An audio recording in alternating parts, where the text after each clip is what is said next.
अस्सलाम वालेकुम and welcome to ज़रा हटके। मैं हूँ ज़रा खोड़ो और मेरे साथ हैं वसतुल्लाह खान और आज कॉलर्स डे है।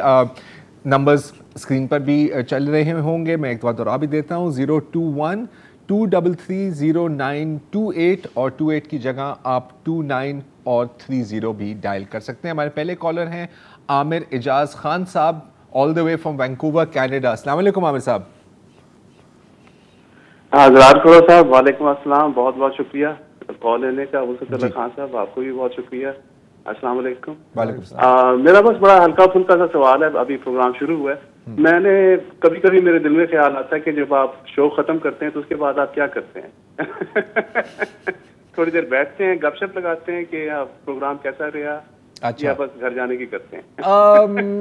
अच्छा, बेसिकली हम घर जाने की ही करते हैं, लेकिन क्योंकि हम तीनों एक ही गाड़ी में जाते हैं, ऑफिस की गाड़ी में जाते हैं, तो कभी कभी जब हमें वाकई लगता है कि हमने कोई अच्छा शो किया है तो उस पर थोड़ा सी बात करते हैं, उस पर कोई कमेंट्स आ रहे होते हैं तो वो हम देख लेते हैं। और अगर बहुत ही ज़्यादा एनर्जी हो और जब अगर हमें लगता है कि अच्छा शो हुआ है तो फिर एनर्जी भी होती है, तो फिर थोड़ी सी अगले रोज़ की भी प्लानिंग हो जाती है। कभी कभी रास्ते में रुक के खाना भी खा लेते हैं, प्रेस क्लब पे वो साहब खिला देते हैं हमें। तो यही होता है, कोई ज़्यादा एक्साइटिंग चीज़ नहीं होती सर। लेट हो गया होता है, वो घर वाले भी कह रहे होते हैं आप पहुँच ही जाओ। तो यही है, ये जल्दी वापस आ जाए। जी जी, बस यही सवाल था। ठीक है सर, बहुत बहुत शुक्रिया सर कॉल लेने का। आप सबके लिए दिल से दुआएं और आपके लिए कैसा ख्याल रखें। बहुत शुक्रिया।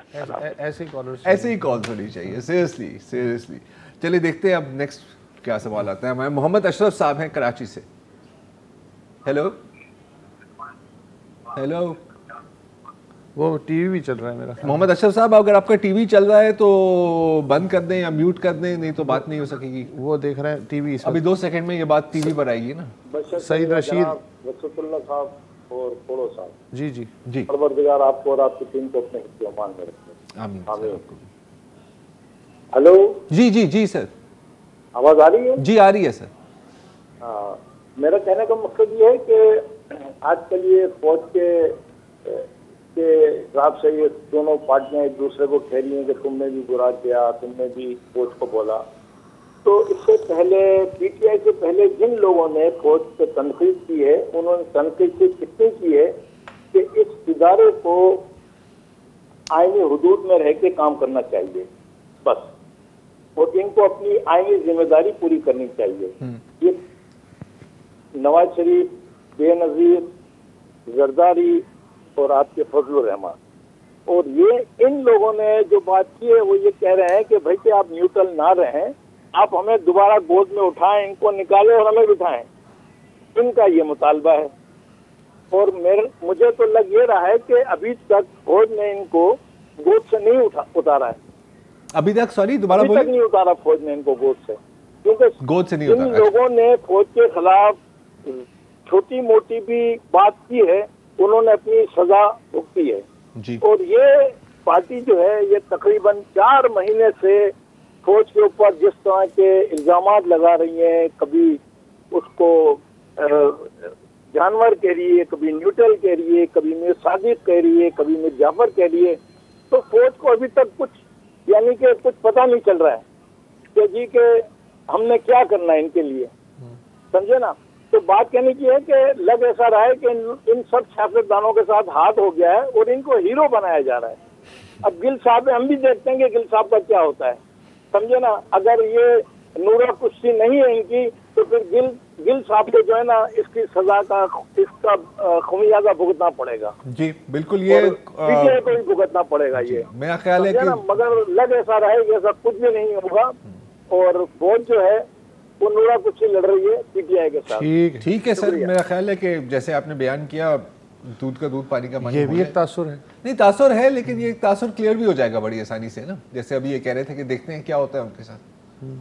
अच्छा यार, ये बताओ, ये जो हम मुहावरा बोलते हैं रोजाना 1 लाख दफा, दूध का दूध पानी का पानी, दूध में से पानी जरा अलग करके दिखाओ, सोचना कभी।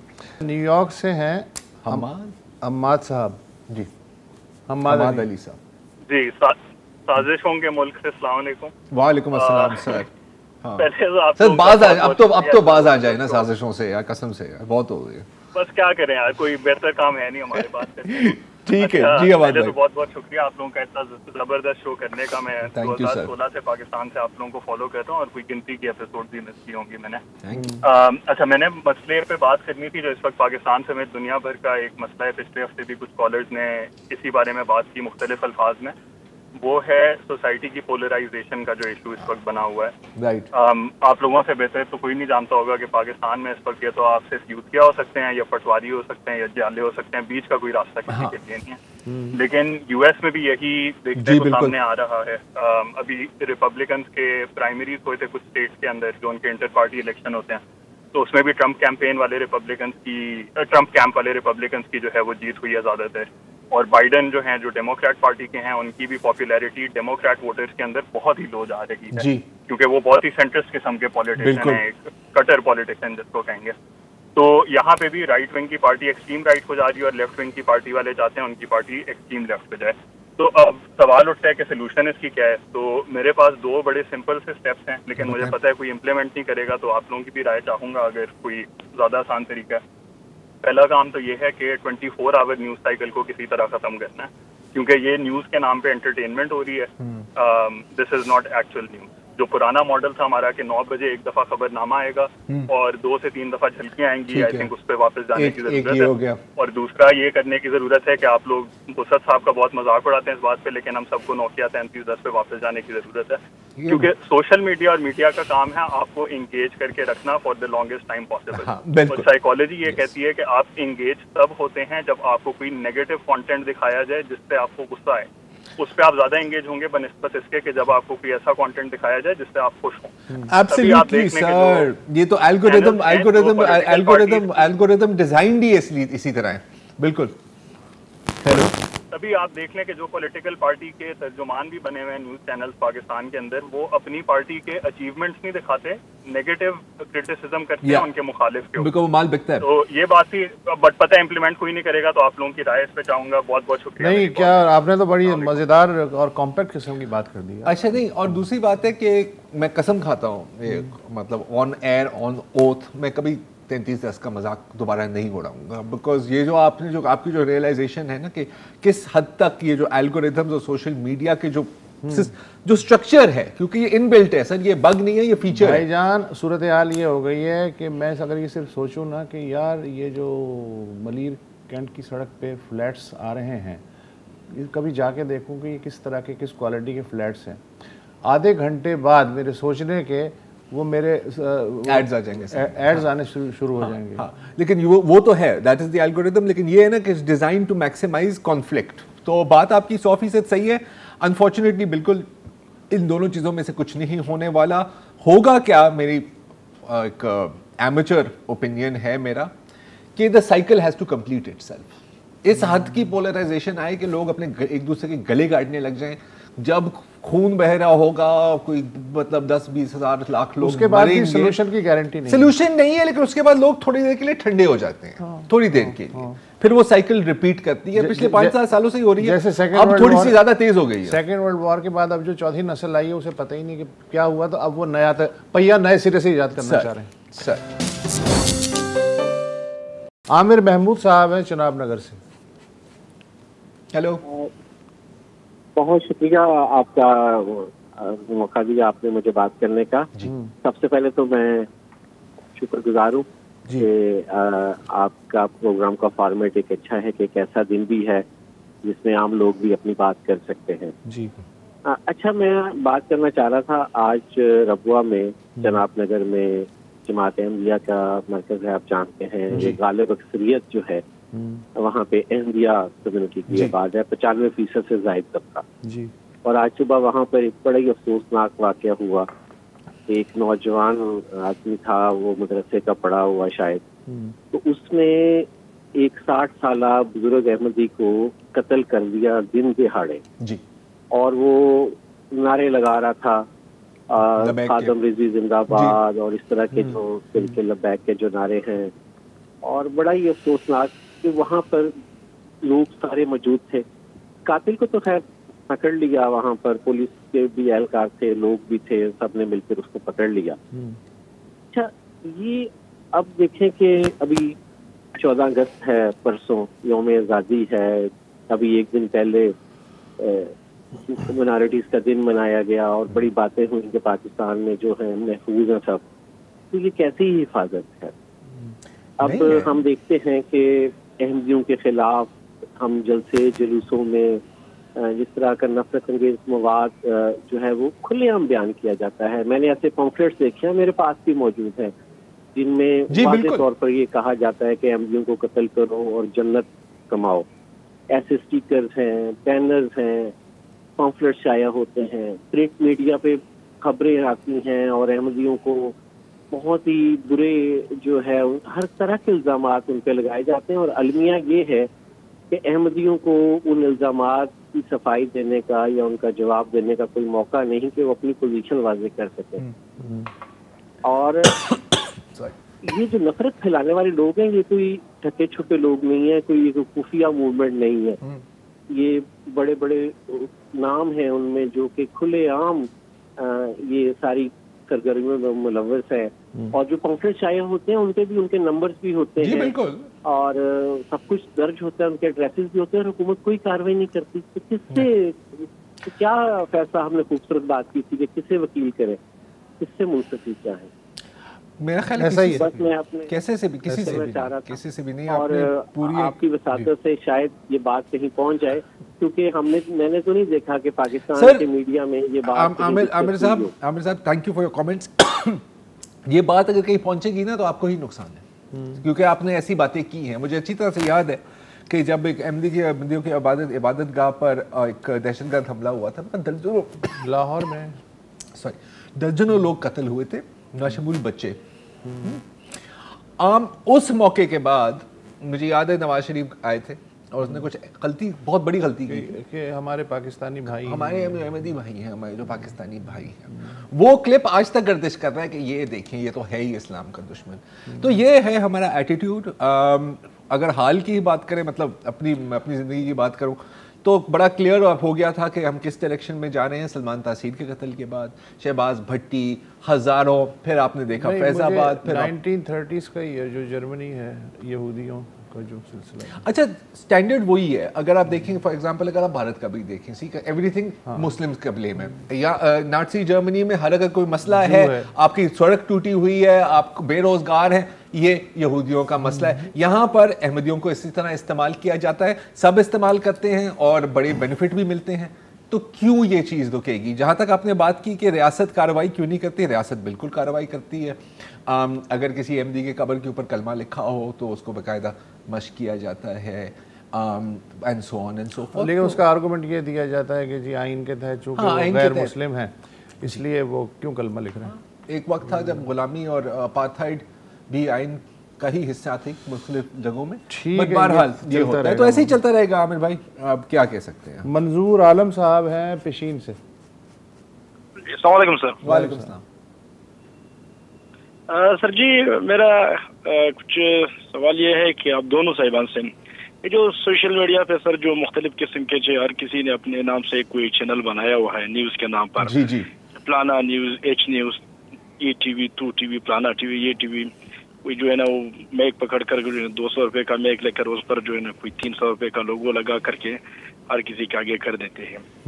तो काइंडली सर, मैंने इस हवाले से काफ़ी जो है ना हम लोग तशवीश में भी है, क्योंकि हमारा ताल्लुक भी किसी तरह के मुकम्मजात में भी है, इस्लामिया में भी है।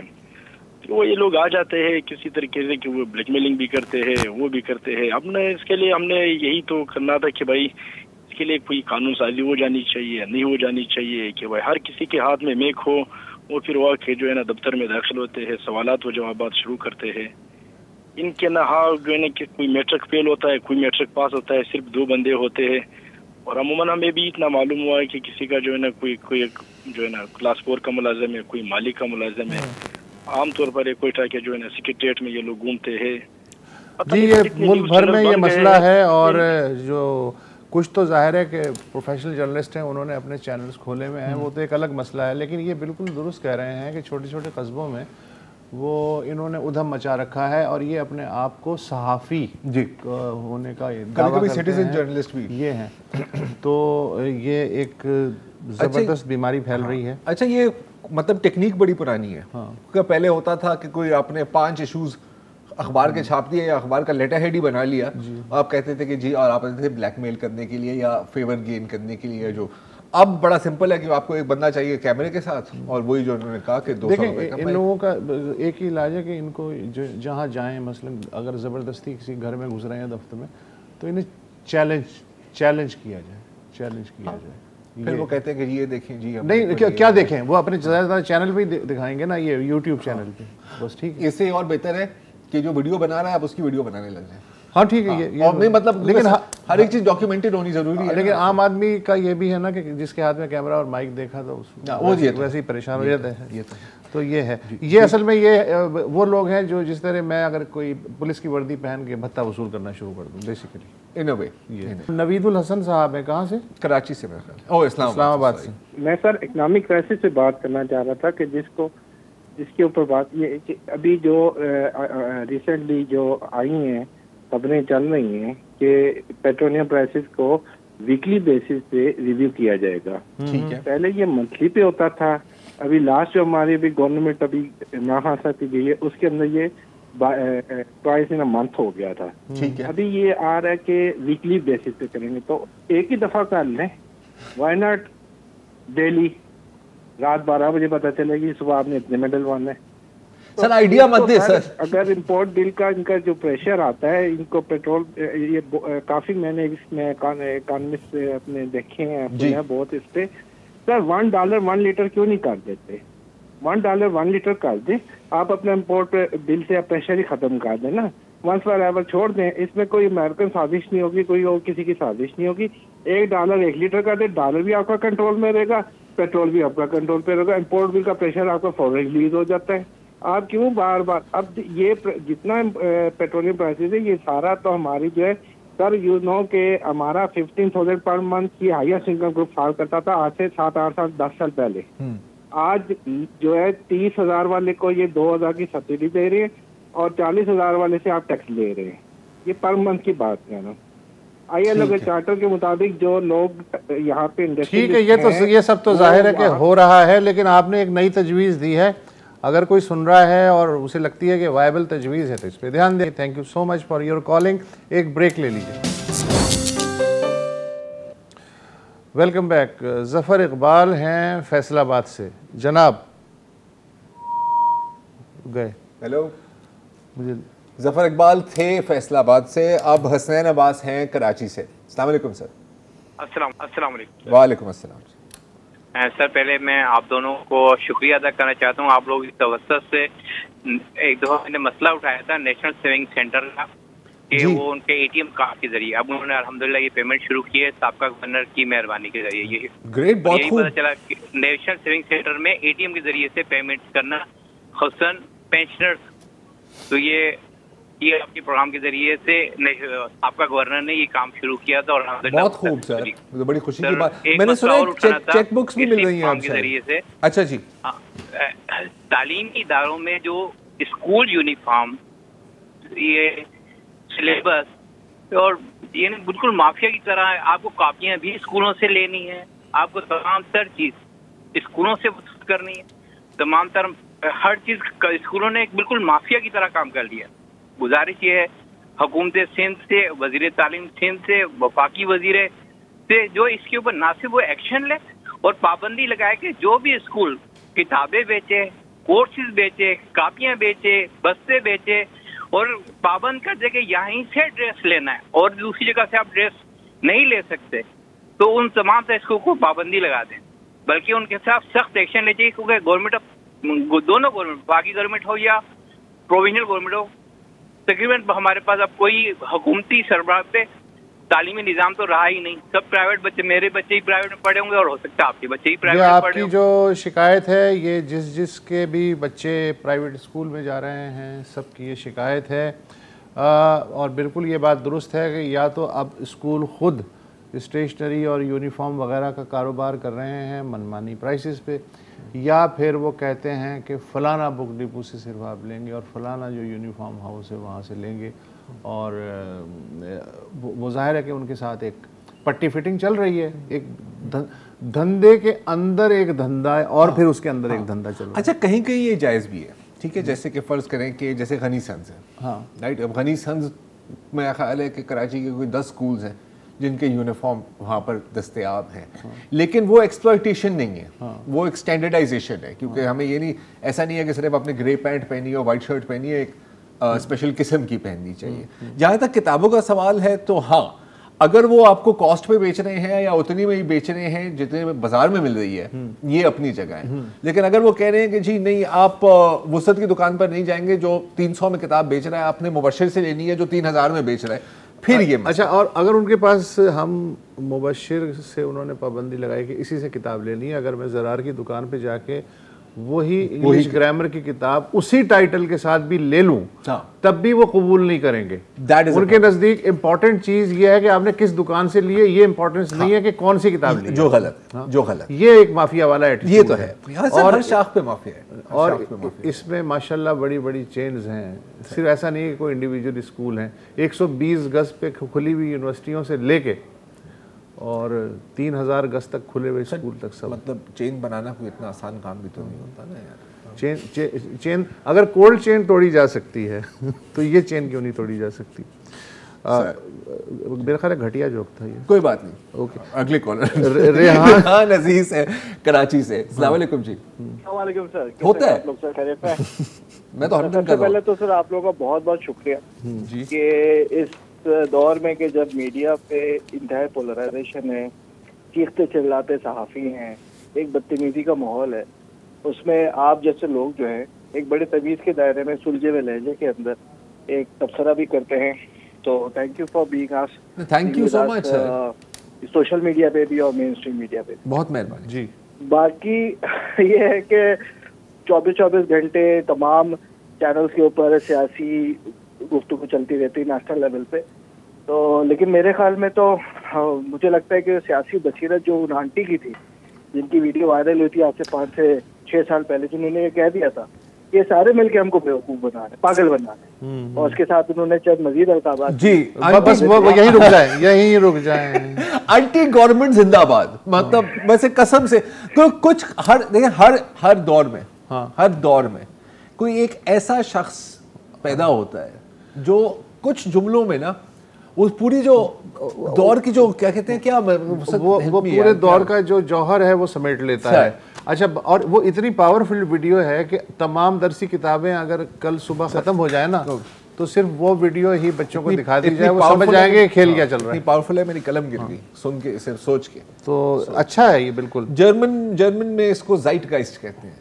किसको? Anti government? नहीं, एंटी गवर्नमेंट को नहीं। एंटी गवर्नमेंट जैसे लोग जो होते हैं ना, वो मतलब जो स्पिरिट ऑफ द टाइम्स होता है ना, वो कैप्चर कर लेते हैं। ज़ाइटगाइस्ट जैसे हमारे यहाँ बतायो फकीर या मुल्ला नसीरुद्दीन वाले कैरेक्टर्स हैं, वो ये उनसे कम नहीं है। हाँ, उनसे कम नहीं है। आई मीन मैं तो चाहता हूँ कि मतलब दोबारा वो आए कहीं से। रसूल बख्श साहब हैं उथल से, बलूचिस्तान से। हेलो, अस्सलाम वालेकुम। वालेकुम अस्सलाम सर।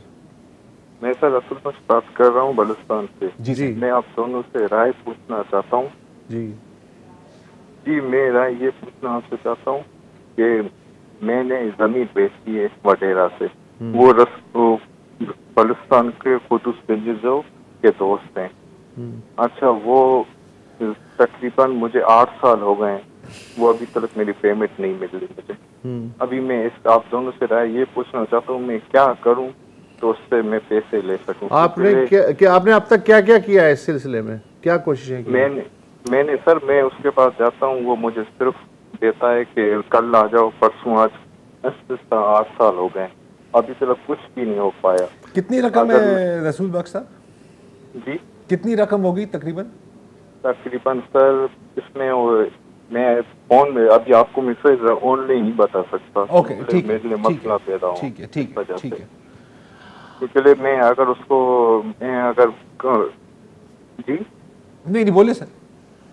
मैं अगर अदालत के पास जाता हूँ, आपको पता है हमारे अदालत का निज़ाम इस तरह है कि मुझे वो 10 साल लग सकते हैं। बहरहाल आपकी केस हम समझ गए, और जाहिर है कि आप उस आदमी का भी नाम नहीं लेना चाहते, वडेरे का। जाहिर है कि वो आपके इलाके में शायद पावरफुल होगा, ये भी एहतियात कर रहे हैं। लेकिन आपने जो एक हिंट दिया है कि वो चीफ मिनिस्टर कुद्दूस बजंजो के दोस्त हैं, तो मैं बराह रास्त चीफ मिनिस्टर कुद्दूस बजंजो साहब से दरख्वास्त करूँगा कि ये जो उथल के रसूल बख्श साहब हैं, इनकी दादरसी फरमाएं, अपने दोस्त को एक ही दफ़ा कह दें कि यार कोई बहुत ज़्यादा रकम तो नहीं होगी उसके लिए, एक आदमी की जान छोड़ दे, 8 साल से जूतियाँ चटखा रहा है, ज़मीन भी ले ली है, तो अब इससे ज़्यादा और क्या चाहिए। तो बज़ंजो साहब अगर मेहरबानी करें तो बहुत मेहरबानी होगी। हम ये कर सकते हैं कि ये जो क्लिप है हाँ उनको टैग करके, हो सकता है कि अगर मैनिक्योर से फुर्सत मिली है तो वो पढ़ लें।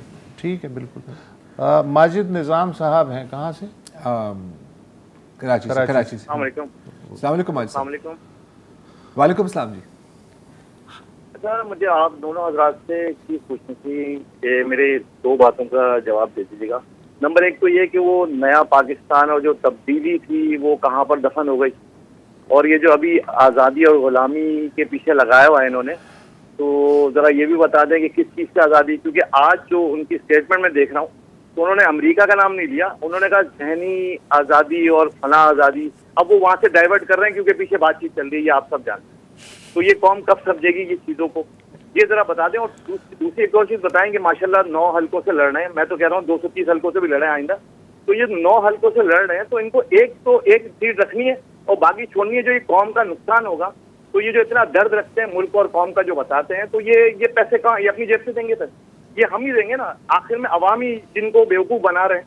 तो ये ज़रा मुझे प्लीज़ बता दें कि ये जो तब्दीली का नारा और ये नया पाकिस्तान का नारा, उसके बाद ये जो साजिश वाला नारा, ये कहाँ पर है? ये लोगों को बात समझ में क्यों नहीं आ रही? मैं तो कहता हूँ, मेरी ये राय, शायद आप लोग इख्तलाफ करेंगे, इस मुल्क को फौज ने संभालना और फौज ही टेक ओवर करे और ये फौज चलाइए मुल्क। ये सियासतदानों की बस की बात नहीं है, ये अवाम का बेड़ा गर्क करेंगे, फौज करेंगे। देखें ना, फौज ने मसला हल कराया ना IMF से, तो फौज ही कर सकती है। मैं कहता हूँ फौज आए और फौज ही इस मुल्क को चले। हमें माफ करें, माजी का एक्सपीरियंस बड़ा टाइट रहा है इस में। जहाँ तक आपकी तब्दीली और ये साजिश वाली है, तो इसका तो जवाब सिर्फ वसत ही दे सकता है। वसत आप देंगे जवाब। इन्होंने किसका जिक्र कर रहे थे? इन्होंने किसी का नाम नहीं लिया। ओह, आप कंफ्यूज हो गए। पूरे गुफ्तगू में जिन साहब की ये बात कर रहे हैं उनका नाम ही नहीं लिया इन्होंने। ये मजदूर किसान पार्टी के एक रहनुमा हैं, मोहम्मद गनी बख्श। अच्छा, उनका जिक्र कर रहे हैं। 24 घंटे बंदा मतलब तब्दीली और साजिश की बात कर रहा होता है यार। तंग आ गया मैं उसके फ़ोन नहीं उठाता। हाँ, ठीक है। तो इन्होंने खुद ही सवाल करके बेहतरीन जलाली किस्म का जवाब दे दिया, हमारे लिए तो कुछ छोड़ा नहीं। भाई साहब, यही जवाब है जो आपने दे दिया। अच्छा, सोनिया साहिबा है नाम, सोनिया सखी साहिबा है, कराची से। अस्सलाम वालेकुम जी। अस्सलाम वालेकुम। वालेकुम अस्सलाम। सर, मैं बस छोटा सा आपका टाइम लूँगी। वो ये कि आज से कुछ सालों पहले एक शायर ने कहा था, 10 करोड़ ये गधे जिनका नाम है आवाम। अब तो 22 करोड़ हो गए।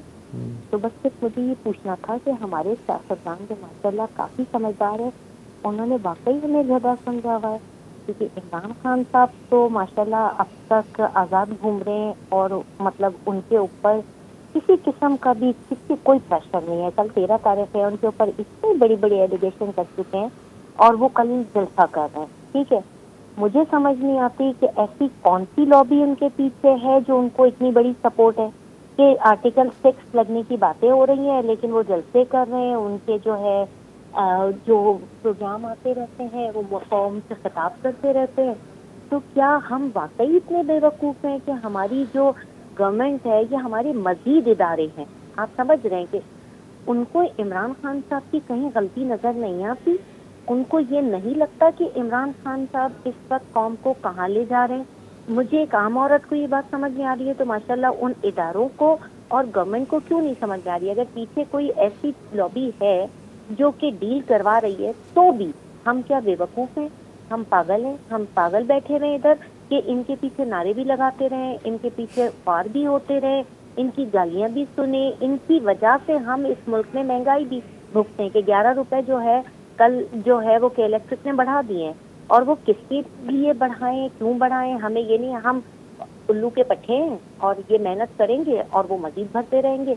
और इनको जो यहाँ पे दीन और दुनिया हमें समझाने के लिए आए, शिर्क का बताने के लिए आए, शिर्क की नई नई डेफिनेशन देने के लिए आए, तो मुझे समझ नहीं आता कि इनके ऊपर कौन हाथ डालेगा और कब डालेगा। ठीक है, शहबाज गिल का भी जिक्र कर रही थी। मेरा ख्याल है कुछ हद तक प्रोसेस शुरू ही हो गया है। I don't know. लेकिन यहाँ कुछ नहीं पता होता है ना जी। यही आपके सवालात बहुत अच्छे हैं, जवाब थोड़ा मुश्किल है। नहीं, जवाब ऑब्वियस किस्म की इन्होंने बातें की हैं। अपने तई तो ऑब्वियस मतलब इनके लिए, लेकिन बहुत लोग हैं जो बिल्कुल इनके ऑपोजिट भी बिलीव कर रहे हैं। यार मुझे तो अब पता है क्या शक होने लगा है कि बहुत सारे ऑडियंस ये ना समझे कि हमने कॉलर फिक्स की हुई है। अच्छा, इस तरह एक तरफ का रिएक्शन आता है कि कभी कभी लगता है या हो सकता है वो वाली साइड हमें कॉल नहीं करती। कॉल कर लिया करे सर। हाँ कर लिया करे यार, आप काटेंगे दूसरी की तरफ से भी कॉल कर लिया, थोड़ा बैलेंस हो जाती है चीज़। वक्फा ले। Welcome back. हमारे अगले कॉलर हैं असलम खान साहब कराची से। अस्सलाम वालेकुम असलम साहब। जी जी, अस्सलाम वालेकुम। वालेकुम अस्सलाम। सर मैं ये बलूचिस्तान में सैलाब आया था, सिंध में और सरहद में, इसके लिए मैं ये हमारे जो MNA MPA ये करोड़ों मिलते हैं इनको, इन्होंने कुछ नहीं दी है ये तनख्वाह। फौज ने दो दिन की अपनी राशन भी दे दिया है, तो इनको जरा सी शर्म नहीं है। वो उल्टा वो ये इनको दे दे, इनको कोई पैसा दे दे, कोई हल कर ले। कोई गवर्नमेंट के पास इतना पैसा तो नहीं है, ये लोग अरबों रुपए जा रहे हैं, तो ये इनको चाहिए कि इनको दे दे और इनके साथ कर ले। ठीक है, बिल्कुल सही, बिल्कुल सही। और कम से कम पार्टी लेवल पर मुझे नहीं पता, हो सकता है कि कर भी रहे हों, मैं गारंटी नहीं कर सकता, लेकिन मतलब पार्टी लेवल और इंडिविजुअल लेवल पर तो और ये मेरा ख्याल है रिएक्ट करना चाहिए उस हलके के वोटरों को जहाँ से वो वोट बटोरते हैं, तब कुछ असर हो सकता है, वरना आम अलग बैठ के आदमी कुछ भी कहता रहे, क्या असर होगा। मोहम्मद रफीक साहब हैं जेलम से। 75 या 75 साल हो गए हैं पाकिस्तान के बने हुए जी। तो सोचना ये है कि 75 साल के बाद आपने मुल्क का क्या रिजल्ट दिया। सूद का मकरूज मुल्क, ना हेल्थ, ना इंसाफ, ना तालीम, ना ट्रैवल, ना खुराक, कुछ भी नहीं है हमारे पास। ये रिजल्ट है हमारा। एक शॉप बंदा डालता है ना, एक दुकान डालता है, तो उसमें भी होता है कि मैं 10 साल बाद 20 साल बाद इसका क्या रिजल्ट दूंगा जी। तो 75 साल, मैं किसी हुकूमत का नाम नहीं लूंगा, ना मुझे जरूरत है नाम लेने की। 75 साल हमने मुल्क चलाया, हमारी हुकूमतों ने, उसका रिजल्ट दे दिया कि हमारा मुल्क सूद का बिका हुआ मुल्क हम दे रहे हैं। और सवाल ये है कि जो आने वाली हमारी नस्ल है, जो नई पहुंच है, क्या वो इतनी ताकतवर है? वो सूद उतारेगी, वो रोटी खाएगी, वो कपड़ा लेगी, वो तालीम हासिल करेगी, वो माँ बाप को पालेंगे, वो अस्पतालों में जाएंगे, वो क्या करेंगे सर? सवाल ये पैदा होता है। तो क्या जो हुकूमत पे हमारा बंदा आता है, हुकूमत पर आकर बैठता है, क्या उसको हुकूमत के मीनिंग आते हैं? सही, उसको पता है कि हुकूमत कहते किसे हैं, हुकूमत का मतलब क्या है? एक आप टीचर लगाते हैं स्कूल में, उसके अंदर 50 बच्चे होते हैं, उसको 2 महीने 6 महीने साल ट्रेनिंग होती है कि उसने टीचिंग कैसे करनी है। तो जो हमारा हुकूमत पर जिसके अंदर 22 करोड़ अवाम है, उसको हुकूमत का मतलब ही नहीं आता। उसको सिर्फ इतना पता है कि AC लगा हुआ है, 10 गनमैन आ गए, 10 पीछे मुल्कों के दौरे करने हैं या लोगों पे रोक डाल दें। उसको इसके अलावा कुछ भी नहीं आता, जिसको मर्जी बिठा दें। मसला ये नहीं है कि बंदा कौन बैठेगा, मसला ये है कि वो करेगा क्या। बिल्कुल। जनरल अस्पताल में या सिविल अस्पताल में हम इलाज करवाते हैं, क्या कोई MNA MPA कभी आके उसमें दाखिल हुआ है? औरतें रोती बिलकती रहती हैं बेचारी, बच्चे उठा के कि हमारी बारी आएगी तो हमारा बच्चे का इलाज होगा। तो सवाल क्या, कोई जो भी हुकूमत में आएगा, जिसे शौक है हुकूमत में आने का, क्या वो 10 मरले के मकान में रहना पसंद करेगा? क्या वो अवाम और हुकूमत के दरमियान जो गैप है, क्या उसको वो कम करेगा? क्या वो मिक्सिंग करेगा अवाम के साथ कि अगर यार एक बंदा भूखा है तो मैं भी उसके साथ भूखा रहूं? क्या वो इन चीज़ों को कबूल करेगा? या सिर्फ मतलब एक मैं बस एक वज़ीर-ए-आज़म बन के बैठ गया हूँ, यहाँ तक मौजूद है। ठीक है, बिल्कुल रफीक साहब, क्या बात है, क्या बात, क्या इसके ऊपर मजीद हम कोई बात कर भी नहीं सकते। मतलब पूरा इनका जो तजर्बा इन्होंने जाहिर है कि सारे उतार चढ़ाव देखें अपनी आंखों से, उसका पूरा जिस्ट आ गया है, मुकम्मल एक बात कर दी है। इसमें हम अब क्या तबसरा करें? जो भी तबसरा होगा वो आपने जो मसाइल उठाए हैं या गुफ्तगू की है उससे तो उसका मयार कम ही होगा, उसके लेवल ही नहीं। Thank you so much. फ़िलहाल इतना ही, मंडे तक इजाज़त दीजिए, खुदा हाफिज़।